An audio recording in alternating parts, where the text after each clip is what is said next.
Welcome to this week's edition of World Crisis Radio. It's the 17th of October, Friday, here in Washington. Webster Tarpley reporting. Week very dense with events and full of opportunities to intervene for people of goodwill, and we'll have plenty of them. Please take notes. Get your notebooks, right? As it was once said, everybody serious carries a notebook of some kind.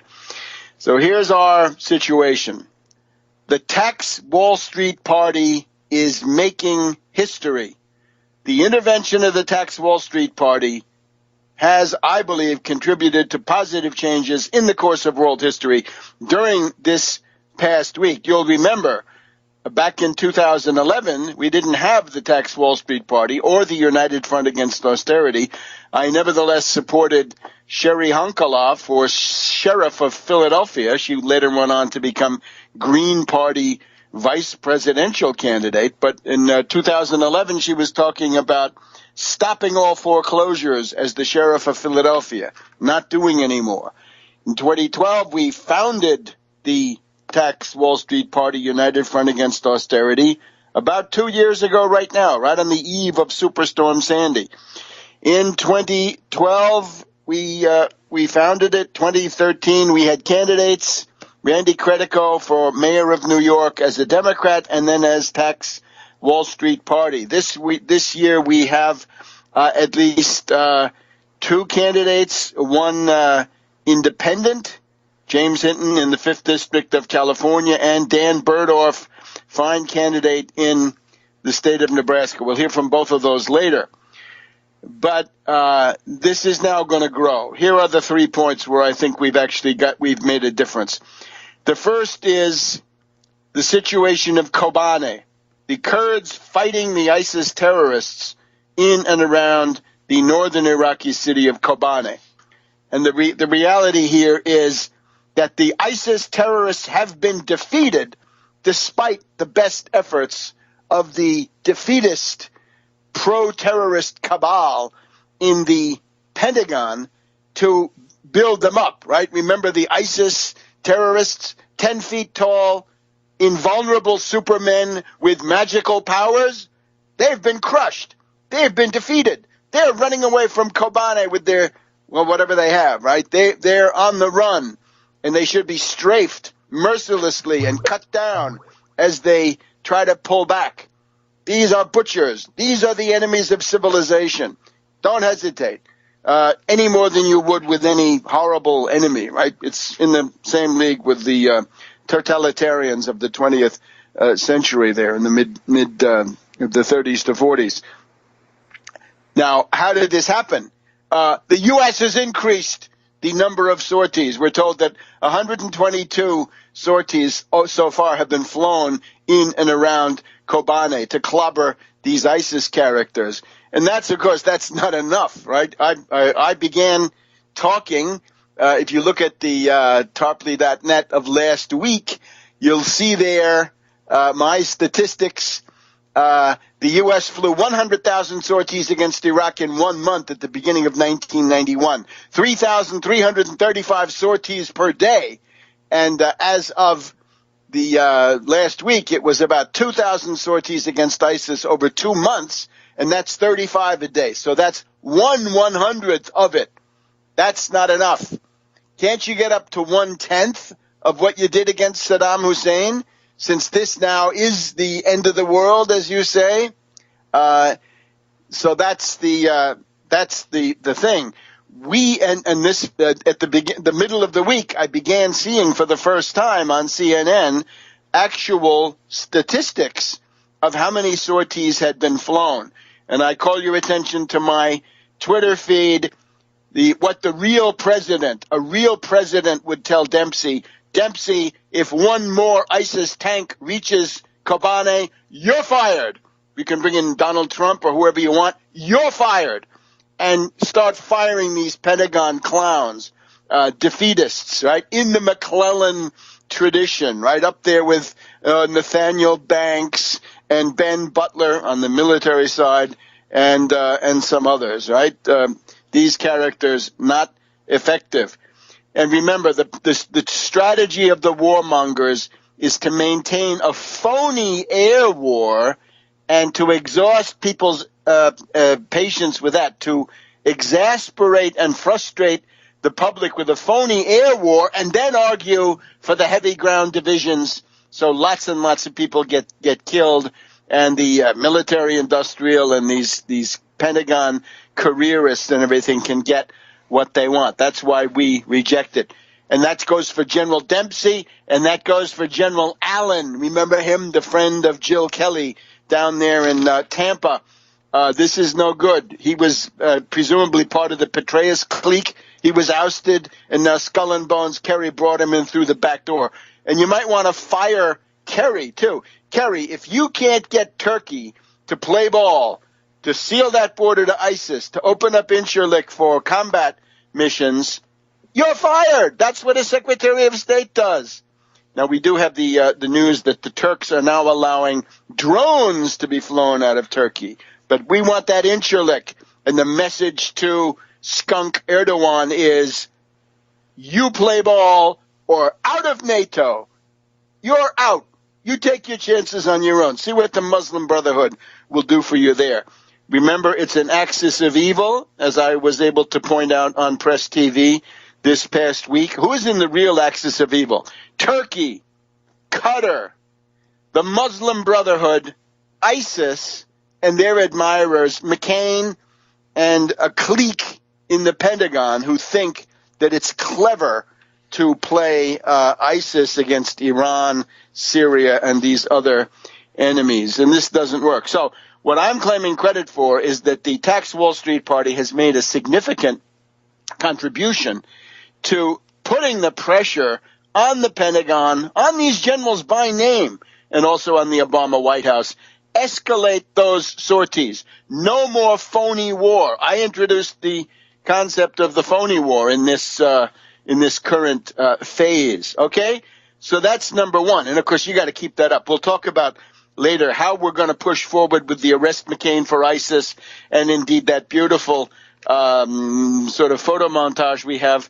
I have it on Tarpley.net also, of McCain actually being that masked guy that the FBI is looking for. The second point is we have this very interesting short ad for Democrats by a group here in Washington, and this is the cut.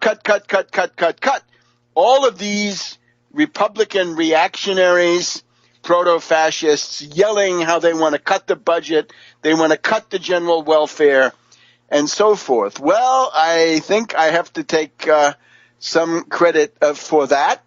And how about the idea that austerity kills, that it's killer cuts, genocidal austerity. Don't just say cuts, say killer cuts, right? The enemy says job-destroying regulations, fine. We'll attack with killer cuts, genocidal austerity. For example, the headline of this broadcast last week, or actually the United Front Radio of October 6th, austerity ghouls and killer cuts by sequestration threaten the lives of all Americans. And that is now the subject of this cut. Now, if the Democratic Party, the schmoes, would finally pick up on the cut video and use that in some of these races, they might actually get somewhere. But the idea now is the notion that if you cut the National Institutes of Health, you don't have a vaccine when you need it. Or if you cut the Texas health system, that can kill people. This is now out. And we've got one more point, which we'll get to in just a second. Welcome back to World Crisis Radio, 17th of October here in Washington, D.C. Tarpley reporting. Thanks to Lionel in New York and his charming wife for the wonderful comedy evening that Lionel put on last Saturday evening in the cuttery in the cutting room in Manhattan. And this was very interesting. Lionel attacking the mayors, right? Attacking Giuliani, Bloomberg, de Blasio attacking Al Sharpton. Not easy to do in a place like this.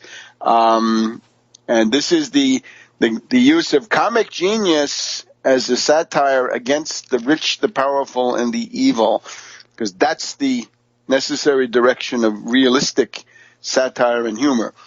So look, the Tax Wall Street Party makes history. We pound away on the Sorties, right? 3,300 against Saddam and 30 now? No, it's not enough. Make it more like 300. Well, at least per day. At least some progress in that direction. Dempsey, Allen, and the rest of these McClellans are under pressure now. Their phony war is exposed. Continue with that. Second one is austerity kills. You can see it. If the NIH had a cure, then there'd be a cure.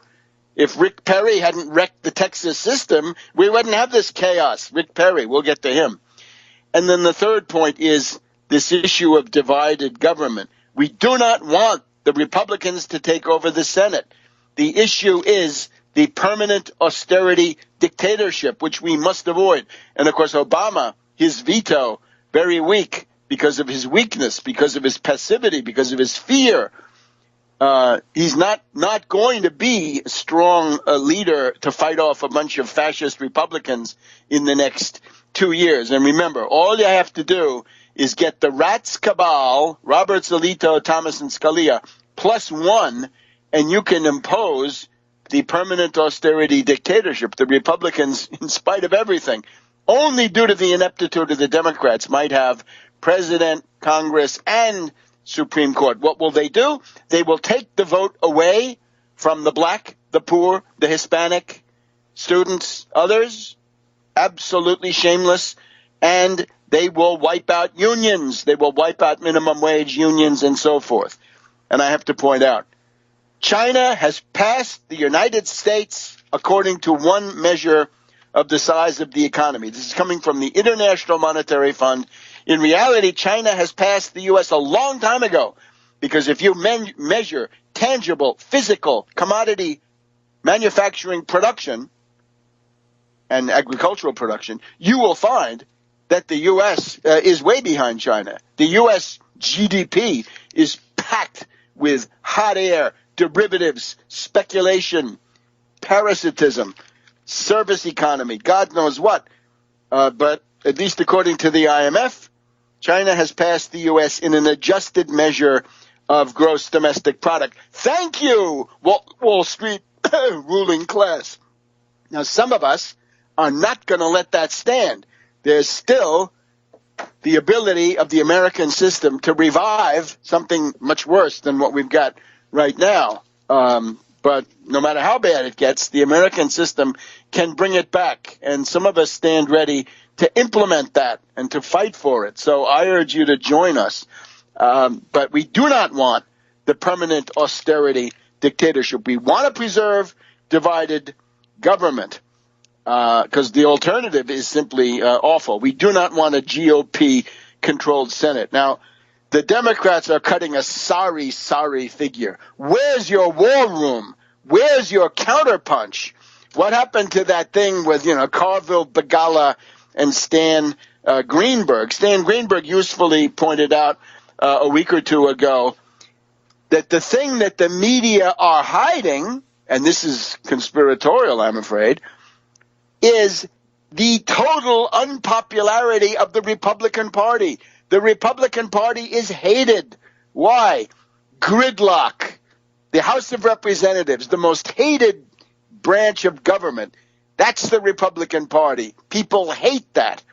Then the government shutdowns, right? The party of national sabotage. And then cutting the NIH, cutting health, education, welfare, and so forth. And these governors are hated. We just saw the petulant cretin Scott, governor of Florida, refused to come out because the other guy had a fan. Oh, my God. Same goes for Walker. Those guys could be defeated, by the way. Scott and Walker, I hope, will go down because those are union busters and wage gougers. This is odious, right? This is 19th century laissez-faire Dickensian cruelty by these bums. So that's why we have to look at the media. Remember, the oligarchy controls the president. That's the big name of the game. The oligarchs, Wall Street, want to control the president. In the first term, it's easy. He needs money for re-election. They control him that way. In the second term, it is that the president is bashed and vilified and scandals and the jinx and all this stuff. But this is not automatic. This is a plan. And you see these prostitutes go along with it. Here's the good example. This latest debacle, fiasco of the past week in Dallas, Texas. Oh boy, Dallas. And this, of course, is a place heavy with the tragic memories of 50 years ago. Just, an ineffable sadness comes over us. But now, here comes this guy from Liberia who's got Ebola, and they managed to get 2 nurses infected. They're flying around. There's another one on a cruise ship now. There are schools shut down in Ohio and elsewhere because of the incompetence of Texas. And I'm amazed that the Democrats don't pick it up, right? Every loudmouth, posturing, boot-wearing, 10-gallon hat yahoo, don't mess with Texas. Well, this is the libertarian paradise. It's, of course, the state that is, they always point to, right? This is where laissez-faire and the Austrian school really work. Wage gouging, union busting, no unions, no rights, no nothing. That's wonderful. It's also the state that has the most atrocious public health system, and starts from the fact that it has the highest percentage of people who have no health insurance of any kind, and because of the sabotage of this Perry, nothing has gotten better. We'll get to this in just a minute. But you'd think that the Democrats would get together and say, let's blame Dallas on Rick Perry, not Obama. And I'll get to this again. The Centers for Disease Control in Atlanta, CDC, are not a regulatory agency. Hospitals are regulated by states. This state of Texas regulates that hospital. Perry and his gang are responsible. The GOP spreads plagues with Rick Perry.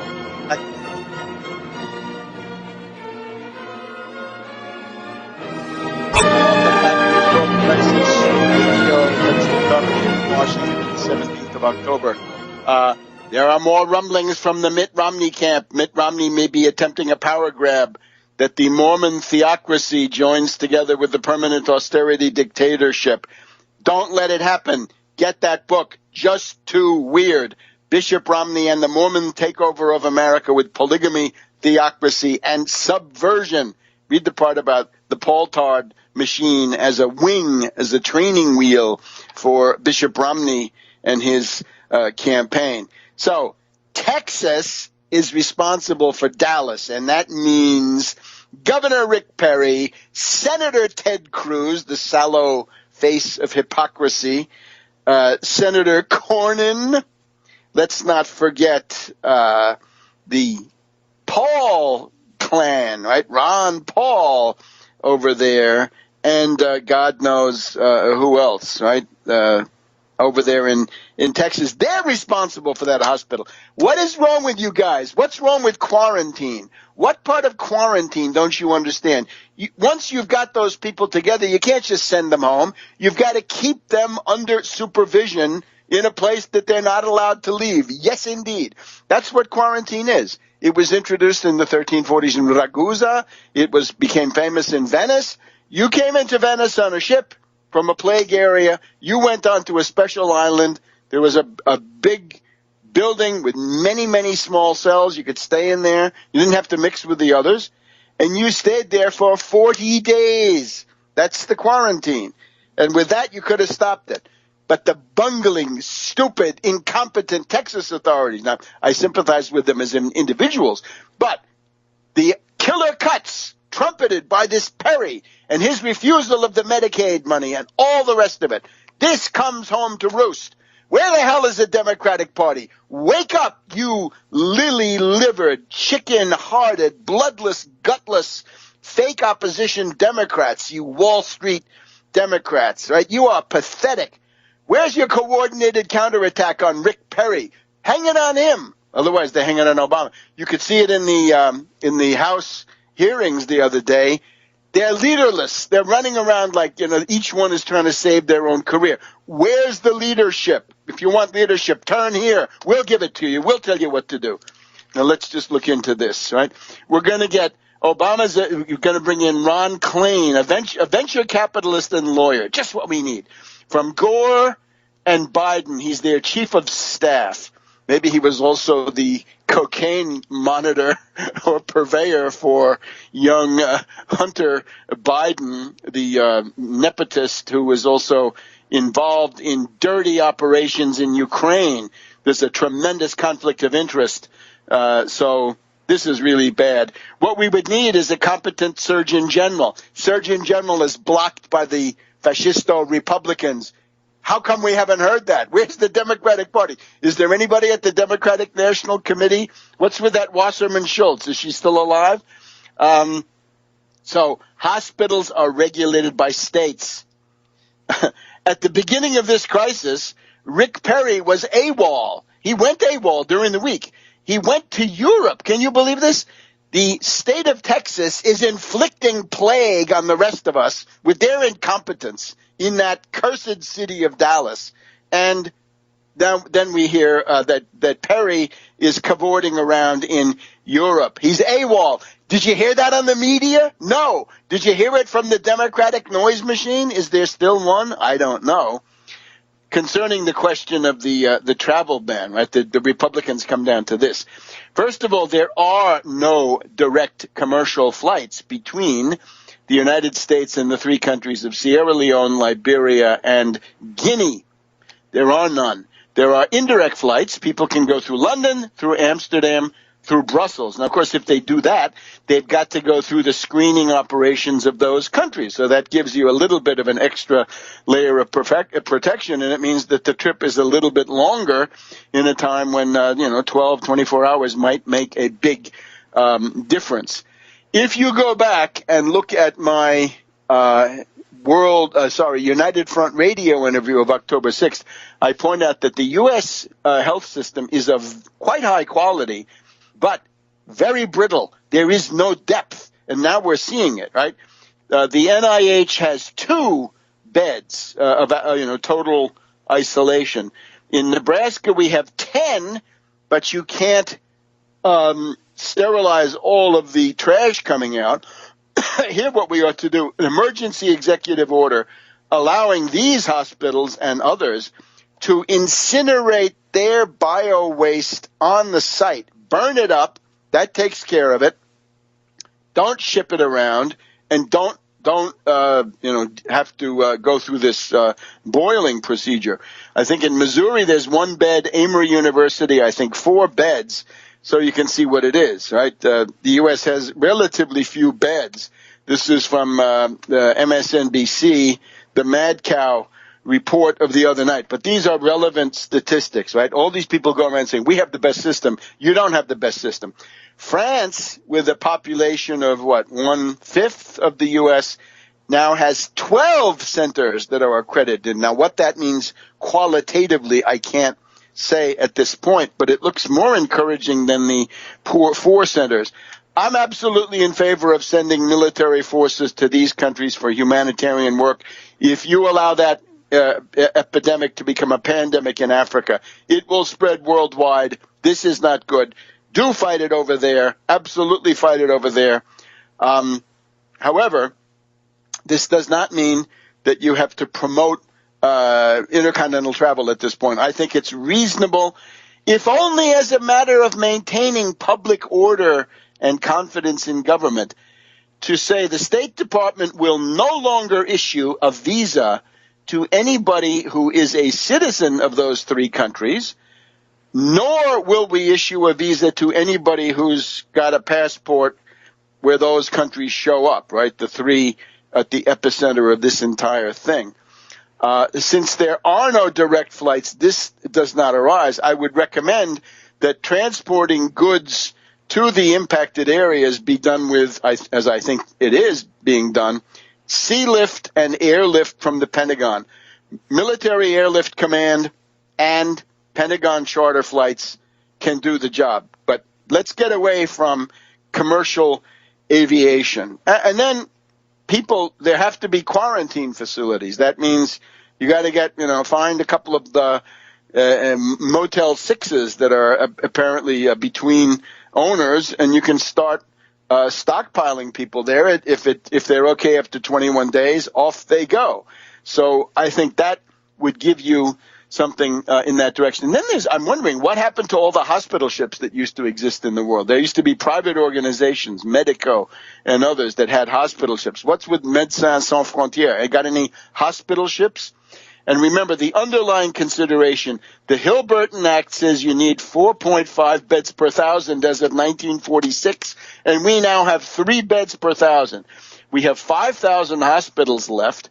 We've lost over 1,000. We've got to start rebuilding those. The idea is that you can't have the Tea Party running this kind of policy. We don't have a vaccine, thanks to the Tea Party, thanks to you, Ted Cruz, thanks to your shutdown. How are you letting him off the hook? Democrats, journalists, what's the matter with you? Of course, the word has gone out from Wall Street. It's time to control Obama with the bashing program. Rick Perry's austerity regime in Texas is responsible for the chaos. And notice Nigeria, they point to Nigeria as a country that has defended itself reasonably well. What they practice is the most ruthless quarantine. And one wag today said, send the Nigerians to run Texas Presbyterian Hospital. Good idea. It'll be an improvement. And I would also point out the United States has a special responsibility to Liberia. The U.S. is the former colonial power. Got to take care of Liberia. So send that stuff over. Welcome back to World Crisis Radio. Just wrapping up on Ebola. 1,000 hospitals, state-of-the-art, large ones. That has to bring us up to 4.5 beds per thousand under the 1946 Hill-Burton criterion. I still, I shudder to think of this incompetence, this ruling class and the sheep that follow them. We need 250,000 new doctors in training right now. Otherwise, insurance will be meaningless if there's no hospital and no doctor. It is important to quarantine, of course. Quarantine simply means restrictions in behavior. There's the total quarantine where you're put into a room and told to stay there. But obviously, no bus, no train, no plane, no ship, no cruise ship, my God, no wedding planner, no bridal shop for people who are involved in this, right? And that's Texas. They let this be scattered to Ohio and all these other places, right? So Rick Perry, your head is on the block for this stuff. You've got egg on your face, and I don't understand an opposition party that can't make that connection. So this, I think, gives us the overview. Oh, Perry. What did Perry want to shut down? Anyway, remember the oops debate? Oops. Rick Perry, oops. Too bad if you died. Okay, he wanted to shut down the Commerce Department, the Department of Education, and then the leprechaun usefully suggested the EPA and energy, perhaps, right? But we don't know. Was Rick Perry about to say shut down Health and Human Services, including the National Institutes of Health? Look, you let those troglodytes, those cavemen, those alley-oops, that's him, alley-oops, let them run the show, and death will result, right? A Tea Party vote is not a harmless piece of stupidity. Now, let's turn now to the good news coming from Kobane. The Kurds are gaining. It looks like the terrorists have been driven out of the town. That's the most recent word from the Russia Today. correspondent there. Please look at my Twitter for this. It's all there with links in some cases. We're now being told that Baghdad is threatened. Well, the answer to this is, did you guys ever hear of a 1,000-bomber raid? You Pentagon lunkheads, you bunglers, you guys are pathetic. You call that bombing? 1,000-bomber raid. That's where bombing begins, and 300 per day thereafter. Get those helicopters out there, strafe those roads, blow those guys away. They are the enemies of civilization. I'm sorry. There is no other way to put it. ISIS must go. And this axis of evil, remember, Turkey, Qatar, Muslim Brotherhood, ISIS, McCain and his military forces. We'll mention one in just a second. The phony war, at least somewhat ameliorated. So now the Pentagon would need, and apparently they have, coordinate with the PKK Kurds on the ground, right? Supposedly terrorists. Forget that. All of that has turned over 2 or 3 times. Time for a renversement des alliances, a diplomatic revolution. Ally with Iran and Syria against the axis of evil, Turkey, Qatar, Muslim Brotherhood, ISIS. Ally with Egypt. They're opposed to the Muslim Brotherhood, right? General Sisi. We want Incirlik open. And remember the policy, we're being told that Turkey is demanding a dual war on ISIS and war on Assad. No, one war at a time, as Abraham Lincoln said, or ISIS first. That would have been the World War II version.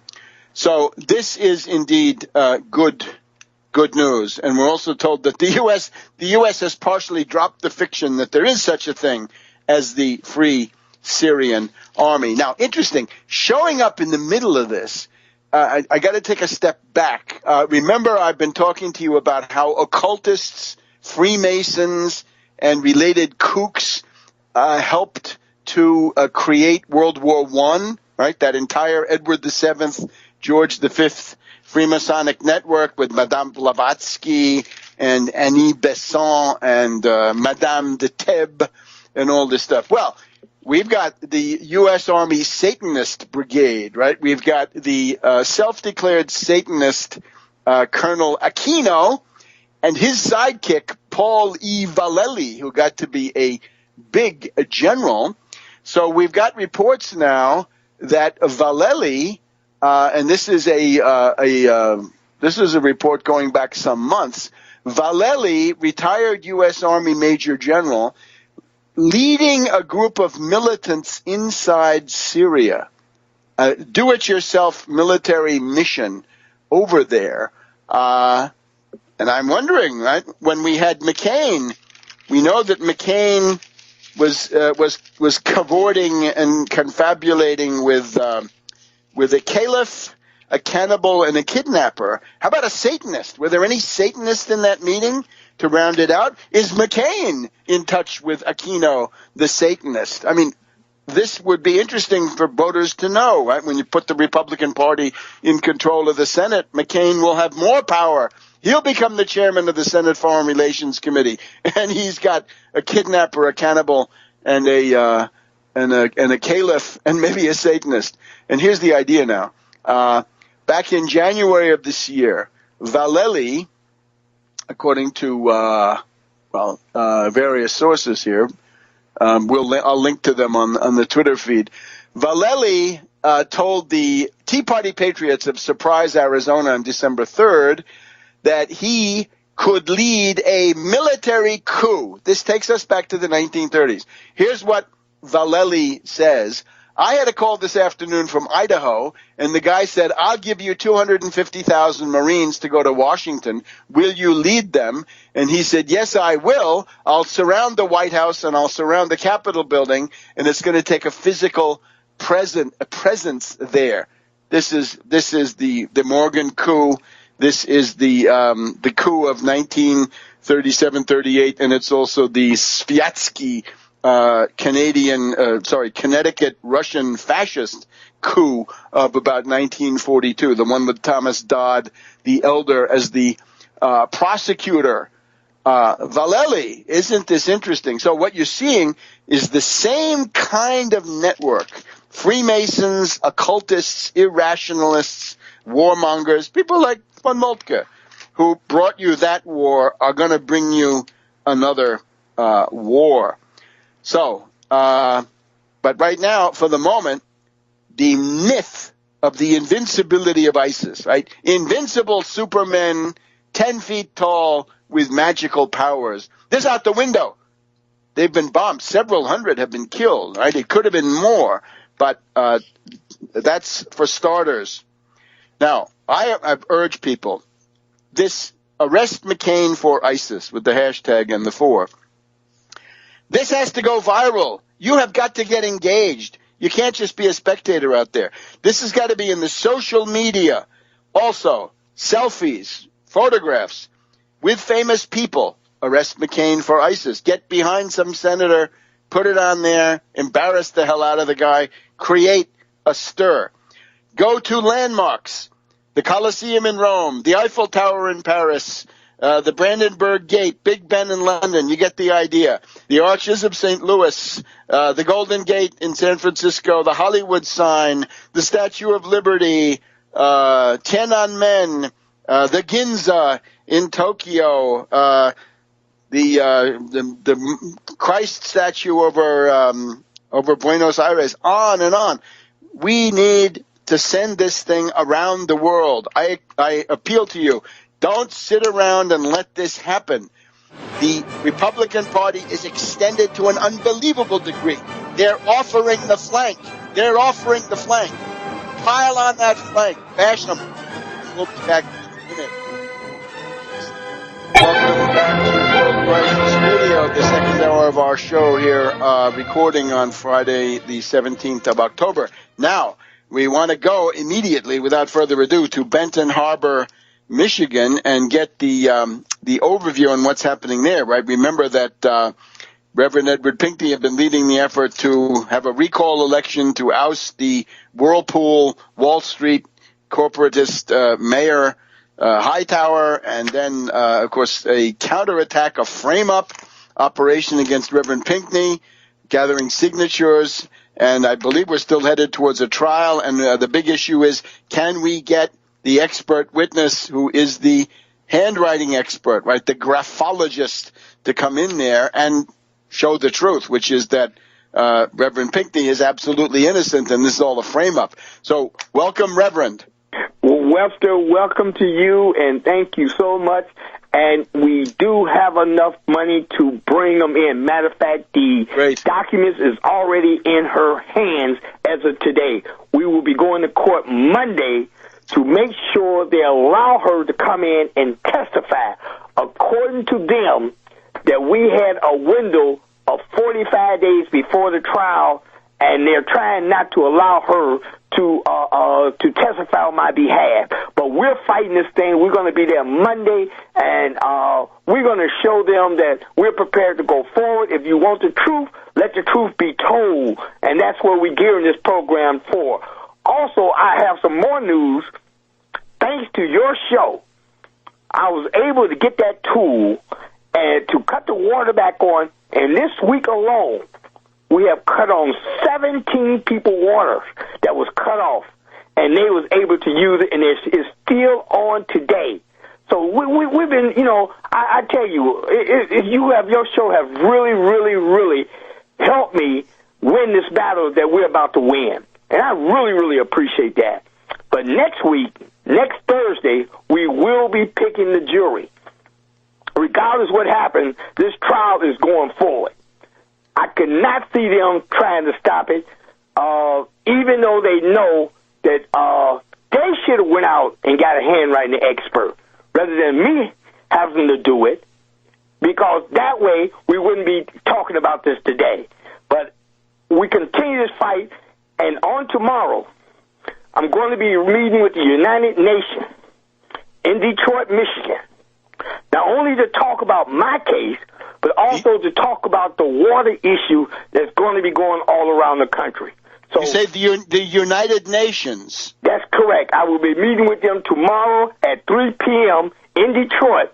The address is 600 Lafayette. It's the Acme Union building that we're going to be in.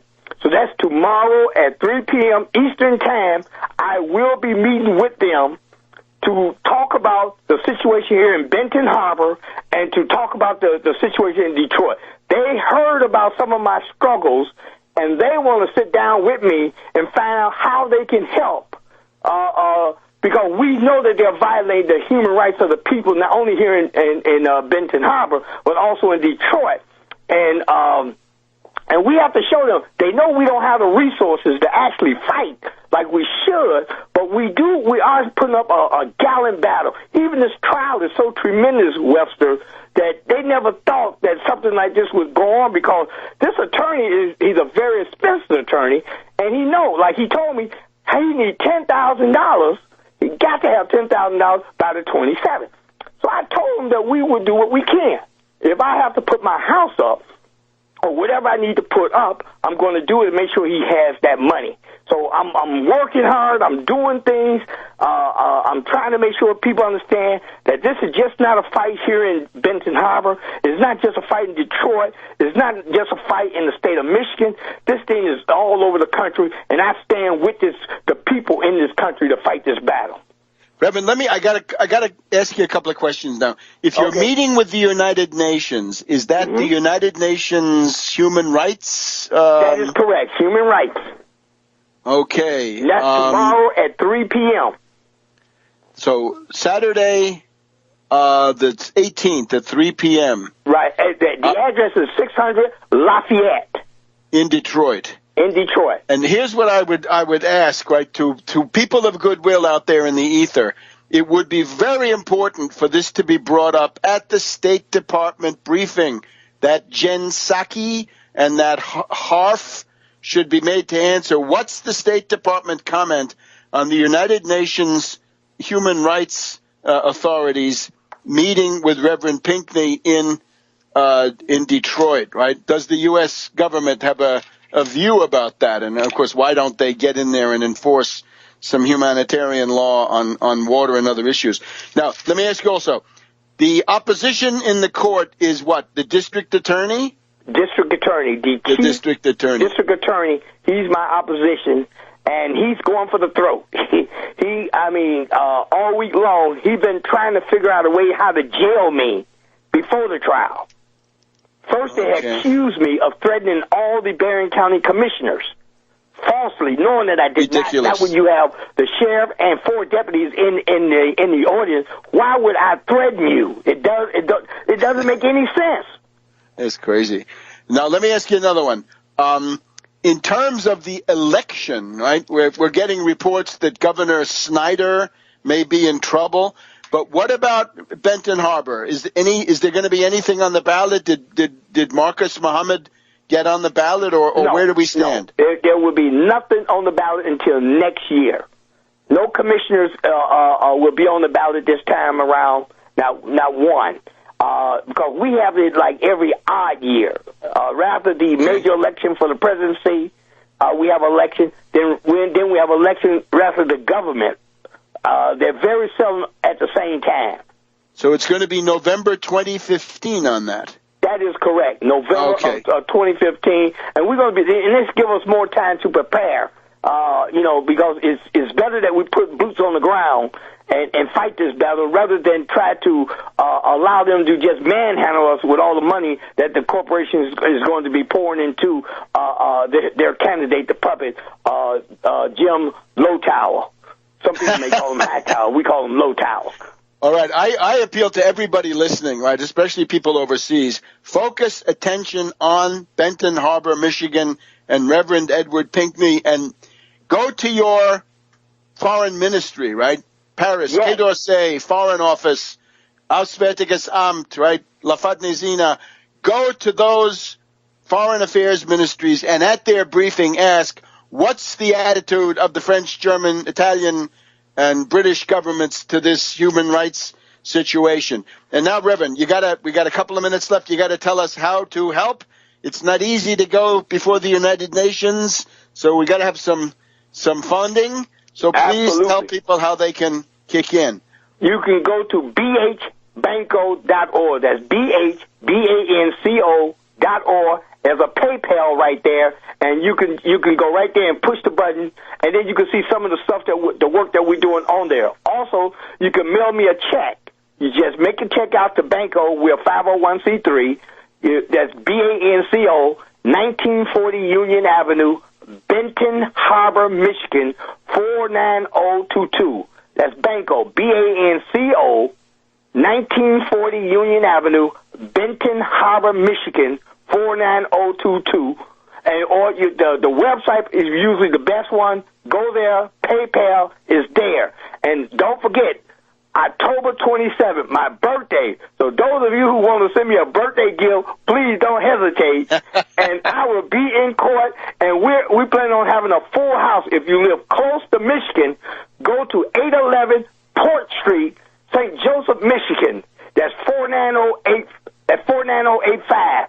Or you can call me at 269-925-0001.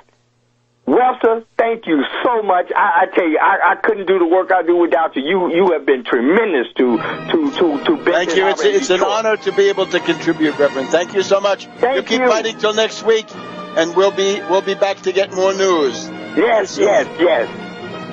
Bye. So back with 1 second now on radio.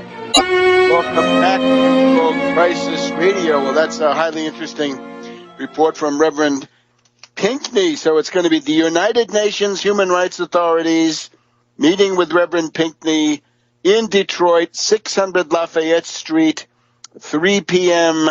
on Saturday. That's about the time this broadcast reaches many listeners, but I'll put it out on Twitter. That would be Saturday the 18th at 3 p.m., 600 Lafayette Street, Detroit. But now let's hurry on to Nebraska. A big campaigning week in Nebraska, and once again we have the pattern. Ben Sass runs to get out of debates because he has nothing to say, and Dan Berdoff wants to get into debates because he's got plenty to say. Welcome, Dan. Hello, Webster. Thanks for having me again. I really appreciate it. Every week. All right.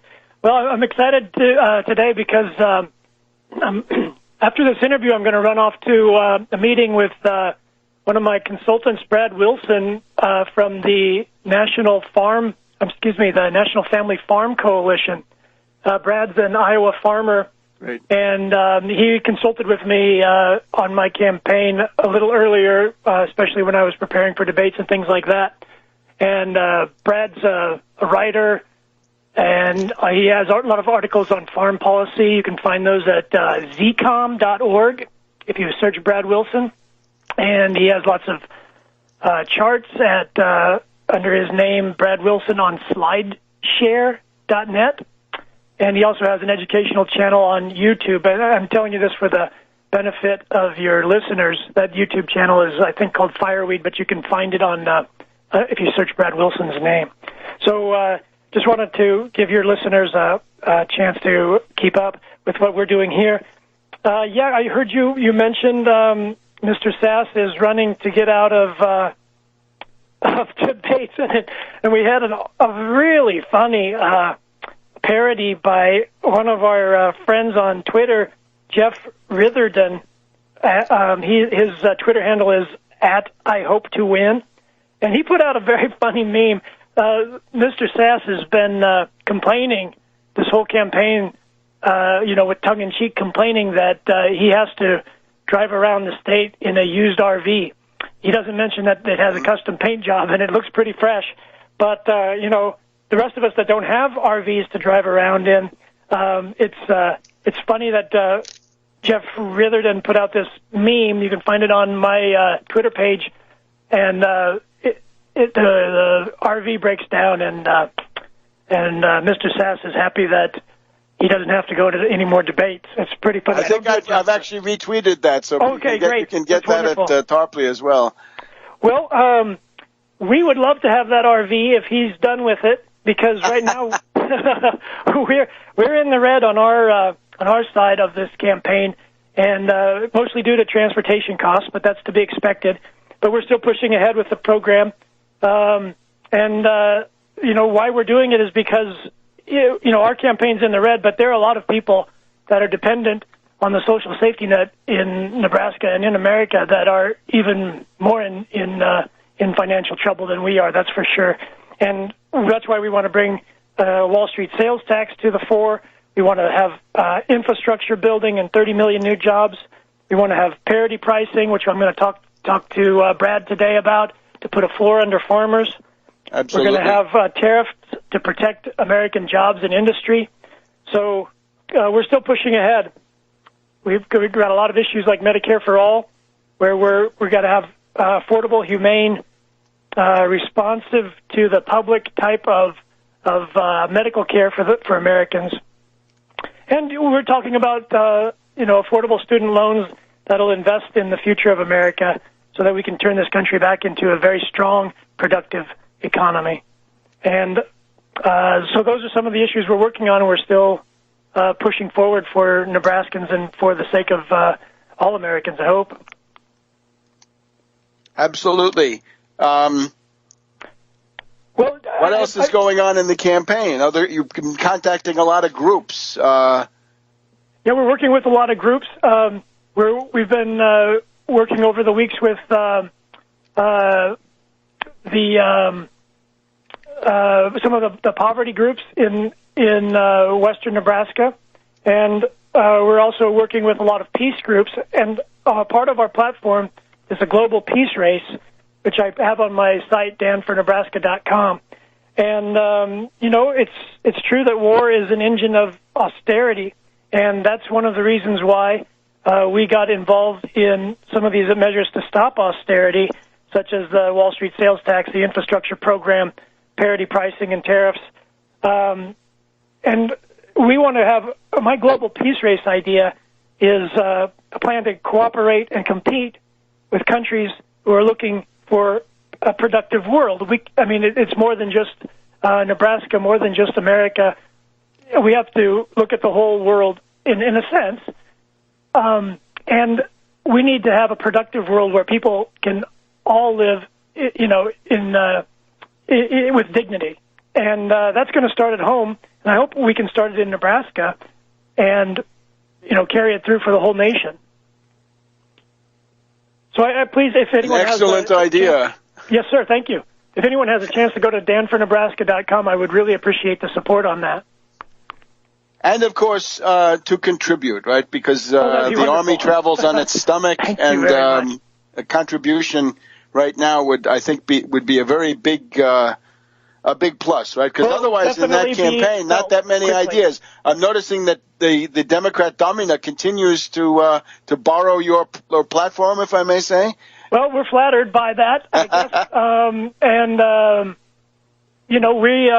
We're flattered by that. Mr. Domina has a lot of resources available to him, so I hope that he can push as hard as we are with his, proportionately with what he can put out to stop this candidacy of Ben Sasse.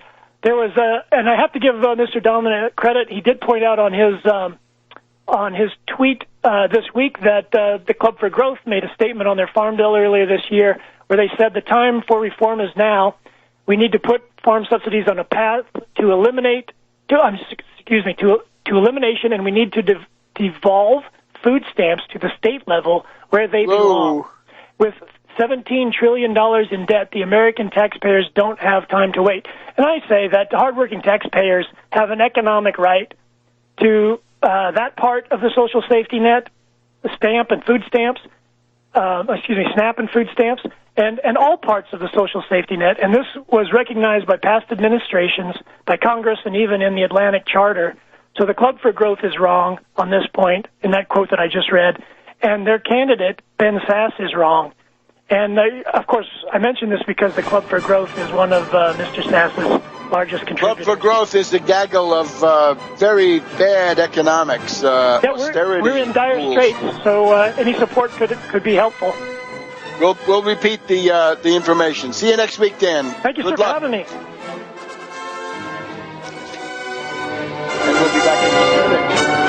Welcome back to World Crisis Radio. This is Webster Tarpley in Washington, D.C. It's Friday the 17th of October, and now we want to go, without further ado, to Napa, California. The issue here is the congressional race in the 5th Congressional District of California, Napa-Sonoma, and the wine country. This is now misrepresented by Mike Thompson, a tool of the Pelosi machine. Somebody who has covered up for the intelligence community, the NSA, voted for bailouts. But let's get it all right from the opposition candidate, the challenger, increasingly seen as a realistic alternative to Thompson, and that's James Hinton out there in Napa. Welcome, James. Hi, Webster. Thanks for having me on. I would suggest, if we could, if you want to go through those reasons that you're giving out, when you get a very effective poster. Hey, Webster, before we go through these reasons, I want to let you know what's going on right now. Fine. Everybody out here is asleep. Nobody's talking about this election, period. There's no hot issues on the ballot. You know, there's no big races really going on that people are excited about. So what we're trying to encourage is a national army of telephone calls. Anybody who wants to help us out right now from anywhere in the United States who's got free minutes can email me at james@hintonforcongress.com, or you can email hintonforcongress@gmail.com. Email us, and me or Daniela Walls, everybody knows Daniela Walls, we'll get back to you and tell you how you can help out on the phone. We have about 19 days, 18 days left before the election. We have an opportunity to influence a lot of people who are asleep, people who are used to, you know, who really wants to wake up to hear the same old rhetoric from the two parties that don't really understand our opportunity here, okay? We have the best platform in the country. We have a platform aimed to create millions of new, high-wage, productive jobs. This is the best platform out there. The problem is not many people know about it. So everybody can help out on the telephones, okay? Send me an email. Email me, james@hintonforcongress.com, or you can email hintonforcongress@gmail.com.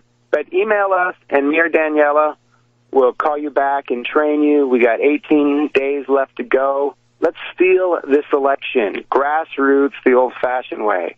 If you want to help out and donate for more flyers and signs, visit my website, hintonforcongress.com. Check it out. There's a donate button. I want to thank everybody so far who has donated. You can follow my Twitter at Hinton for Congress, right? Hinton with the number 4, Congress. Or check out my Facebook page, which is James Hinton for Congress. 4 words on Facebook, right? James Hinton for Congress. That's our Facebook page. You're going to see all weekend new signs. Make wine, not war. You're going to see more of the Thompson poster getting larger and larger. Okay, we all know about the Thompson poster. Thompson voted for the Wall Street bailout. Thompson covered for Petraeus and the CIA by saying no crimes were committed in Benghazi. That contradicts a lot of stories we've heard. We all know that. Absolutely. Thompson voted to protect Monsanto from regulations. Thompson voted to allow more NSA illegal wiretaps and email snooping. Even though he's on the intelligence board, even though he knew they were out of control, running wild on us, he voted against his party lines, okay? That's bad. So anyways, he's just another Wall Street hack. You look at his money he's gotten this year, okay? He's gotten money from CME Group, which is the Chicago Mercantile Exchange. That's a big derivatives market where it's just ruining our economy, helping out Wall Street. James, that's exactly where the whole thing almost blew up this week, was the futures ridiculous. On the Chicago Merc. So these are the worst guys of all. That's right. We want to avoid that in the future, these scares, okay? And that's where the Wall Street sales tax, all right? There will be no scares at a 1%, right? Because we'll have it all, our social safety nets will be protected by this, okay? So that's why it's important. But then you got, let's look at Ernst & Young, okay? What is Ernst & Young? They're a London group, okay? Why is London given money to our congressman in Napa? Tell them about Ernst & Young, Webster, and how that helps out for your taxes. I mean, if you want to hide money, if somebody like Mitt Romney or somebody of this caliber wants to hide money overseas, you go to a good accountant. What if you were Paul Pelosi? Would he use them? Paul Pelosi, there we go. Paul Pelosi might go to Ernst & Young and say, where can I stash my money so I won't have to pay taxes? And that would include, all these offshore places. And also, how can I do tax dodges here at home? That's what they'll tell you. Yeah, well, if I get elected, I don't know where Paul's registered to vote at and who he's going to vote for in this election, but he's definitely got a house out here in my district, and he's going to be one of the most unhappy customers if I pull the rabbit out of the hat here and win this election and steal it, okay? There's 18 days left to go. No one's voted yet. The election is by no means over. Okay, there's plenty of opportunity for us to steal this. It is the best program out there. It speaks for itself. The 1-2 punch of tax Wall Street. And then you close it out with nationalize the Federal Reserve. We can all agree that is very important at this time, So anybody can help out. If you've got student loans, you want to have them refinanced at 0%. That would be the way. That's right. Let's get them down to 0%. Give our American students the same economic rights as Wall Street zombie banks. They get 0%. They're insolvent. All they have is bankrupt derivatives. Right. Instead, our American students, let's invest in them. Let's give them that same economic opportunity as we give Bank of America, as we give Wells Fargo. All right? Let's give them to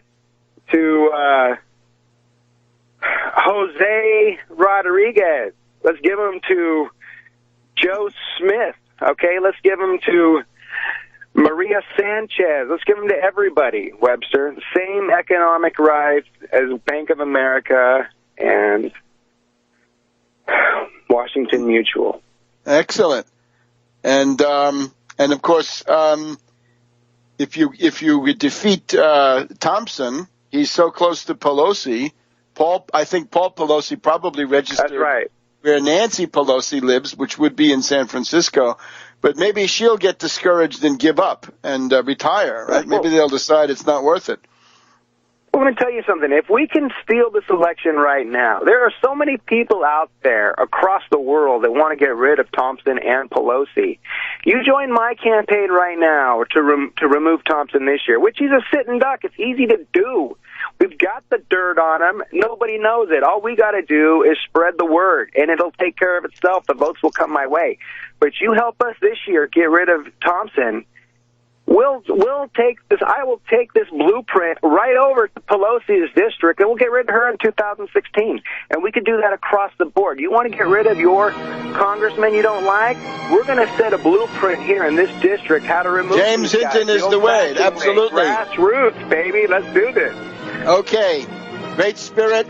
As always, a great fighter, great voice, and a great cause. James Hinton in Napa. We'll be back in a minute. Welcome back to the final segment here of World Crisis Radio. I would salute Reverend Edward Pinkney of Benton Harbor, Michigan, who is now the internationally recognized or an internationally recognized spokesman for the human rights crisis in Austerity land, Michigan, with emergency managers, human rights trampled, Governor Rick Snyder, that emergency manager in New York who wants to sell everything off.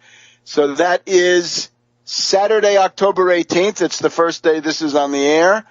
600 Lafayette Street, Detroit at 3 p.m. Check the address on my Twitter, Webster G.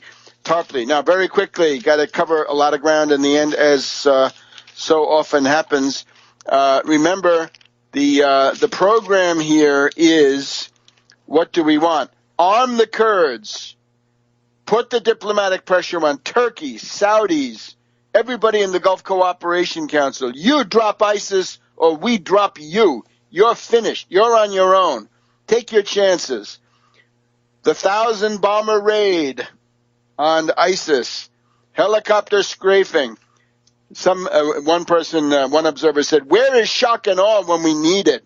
Let's see some shock and awe against terrorists. Because these are terrorists. And we're told, ISIS is creating an air force. Bomb it to kingdom come.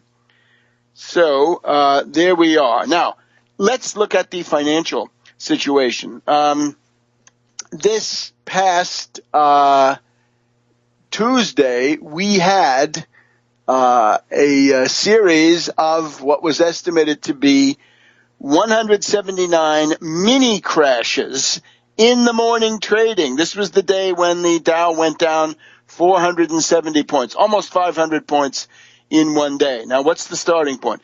The oil price is falling, as I pointed out last week. Why is it significant if the oil price is falling? Because it is a world contraction. You look at those bad economic statistics from Germany. Remember, that's one of the two lungs of world exports. Japan and Germany, the premier exporting economies. When they go bad, it means the whole world economy is going bad. I think we're dealing with a contraction of economic activity, a contraction of employment and production, a real contraction. This is not some chimera in the derivatives world, although it then turns into that. Saudis are said to be overproducing because they want to whack the frack. They want to shut down the frackers. But what it points out is that the fracking is anti-economical. The only way these frackers can survive is if the whole energy price structure is unrealistically high. Strangling production, no good. Fracking, no good. It's a dead end. It's a blind alley for our economy. Go for high-quality modern nuclear, and above all, go for thermonuclear fusion power. There's also an idea that you can slam Russia and Iran by driving down the price. And the effects of all of this are multiplied through derivatives, and the derivatives are about as bad, or they're worse than they've ever been. On the morning in question, what happened? We're told that there were asset liquidations. This was my guess. I got to it ahead of Art Cashin on CNBC. The hedge funds are on their way to extinction. The CalPERS, right, the California Pension Fund says no more derivatives. Indeed, they're not reliable. There are hedge fund hyenas, locust funds, vulture funds. They're execrated and hated around the world. But the problem was that on this morning, there was a huge dump of assets, distressed merchandise, you name it. And this then turned into margin calls, right? It was driving down asset prices, and it became a self-feeding spiral. In other words, what we're faced here is we are now in the era of flash trading and high-frequency trading and super-duper program trading. What does that mean in a falling market? Because we've never seen this kind of volatility together with the presence of so many flash boys. Now, we've had crises every 2 years or so. Remember, May 2010, flash crash. Go back and look at it. Go back to see what I had to say on RT about it. Then, Night Capital in the summer of 2012. Night Capital, with a K, went belly up. It blew. It had about 1/5 of the entire U.S. stock markets, NYSE and NASDAQ. A trading error, we're told, lost $500 million, and it had to be merged. I'm sure there was a backdoor bailout from Helicopter Ben, but you get the idea. So, on that morning, a huge amount of assets are going to be liquidated. This is a hedge fund in trouble with a fire sale. And the margin calls then follow. People are driven below their level. They get a margin call. They say, put up more money or we sell you out. Low liquidity, and this became self-feeding. The 179 mini crashes, this comes from a company called Nanex. They say if you have 10 down ticks and the price goes down by 0.8% in 1.5 seconds, that counts as a mini crash for them. But this is the worst since the Knight Capital Group of July, August 2012. One of the big losers was Walt Disney, down 7% on no news. So the high-frequency trading also creates the illusion of liquidity, right? It makes you think there's money there, and there is not. So what are we going to do? This obviously comes up with the basic things. Ban flash trading. Make it illegal. Do it as an NYSE regulation and then let New York State and or Congress do it. But ban it. Stop it. You've got to ban high-frequency trading. You've got to ban program trading. It is now time to carry out my program, outlaw collateralized debt obligations, outlaw credit default swaps, outlaw those exchange-traded funds that are based on energy derivatives that are described by Professor Greenberger of the University of Maryland. Above all, institute a 1% Wall Street sales tax. That will cool down the entire thing. With a 1% Wall Street sales tax, there simply will be no high-frequency trading. Seize the Fed. If you can't seize all of it, seize part of it. Open up that infrastructure window. $5 trillion of infrastructure money. Buy those 0% coupon century bonds from the states, the counties, and the cities. Start building those shovel-ready projects. But it's only tangible, physical infrastructure. Build that maglev, right? Let the Japanese build it from Boston to Washington, or better yet, from Bangor to Miami and on from there, everywhere. We need 30 million jobs, and as the racial troubles of the summer show us, we need minimum 5 million holiday and summer jobs. Thanksgiving coming up, Christmas after that. During Christmas, kids that are out of school should have jobs. Otherwise, problem, but big emphasis for spring vacation next year and, of course, the summer. There is a danger of deflation. That, of course, is one of the worst possible things. Watch out for the libertarians. The secret love, the desire of every libertarian is to have a total deflationary crash. That libertarian has money. He thinks that if you're wiped out in a deflationary crash, he'll continue to have money and he can buy you at bargain basement prices. So we'll be following this. But what you're seeing is the first time that you've got significant turbulence in the era of flash trading in the past 2 years. So this looks extremely ominous. I would recommend defensive positions, and let's also talk seriously. If you have bitcoins, now's the chance to jettison those bitcoins. Gold is imperishable, as General de Gaulle said. Gold is imperishable. Bitcoin is a Ponzi scheme. And honor the memory of Phil Sheridan, October 19th, Battle of Cedar Creek, finished off Jubal Early and ended the 1864 campaigns, assuring the re-election of Abraham Lincoln in November. We'll talk about this more next week. But hats off to Phil Sheridan and his great horse, Rienzi. Back next week.